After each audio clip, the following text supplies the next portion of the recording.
Yo mga idol, kamusta? Sports Talk PH nga pala. Ang bigating laban, pag-usapan natin yan mga idol.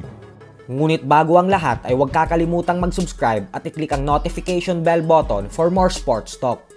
So isang napakagandang balita nga po para sa ating mga Pinoy boxing fans. Ito po ay dahil kinumpirma po ng international boxing media site na Boxing News 24/7 na ang bigating mega showdown sa pagitan ng current unified super middleweight world champion Canelo Alvarez at ng 2 division undisputed world champion Terence Crawford ay kasado na para sa buwan ng September ngayong taon. Ito po ay matapos magkita ng personal ni Canelo at Turki Al-Sheikh ng Saudi Arabia sa kauna-unahang pagkakataon sa The Ring Magazine Awards night na ginanap sa London, England ditong nakalipas na linggo lamang.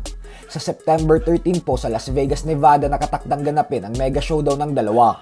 Isang napakagandang balita po nito para kay Crawford dahil matapos ang halos 2 taon na paghahabol niya sa isang mega fight kontra kay Canelo ay mangyayari na din ito sa wakas. Subalit syempre hindi po ito magiging madaling laban para kay Crawford dahil tandaan po natin na aakyat siya ng 2 dibisyon upang dayuhin si Canelo sa 168-pound super middleweight division. Hindi po natin alam kung mawawala ba ang kanyang bilis nang dahil sa bigat na idadagdag niya sa kanyang timbang.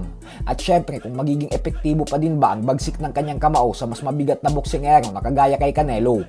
Tandaan po natin na bagamat lahat knockout ang sinapit ng mga kalaban ni Crawford sa kanya sa welterweight division, ay tila hindi tumalab ang kamandag ng kanyang kamao nang umakyat na siya sa 154-pound junior middleweight division dahil hindi man lang nayanig ang hinarap niya dito na si former undefeated world champion Israel Madrimov.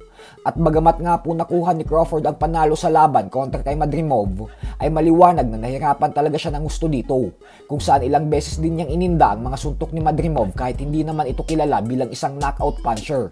Isama mo pa dyan yung edad ngayon ni Crawford na 38 years old, kaya naman kailangan niya po talagang mag-ingat ng gusto at huwag magpapatama ng solidong suntok galing kay Canelo.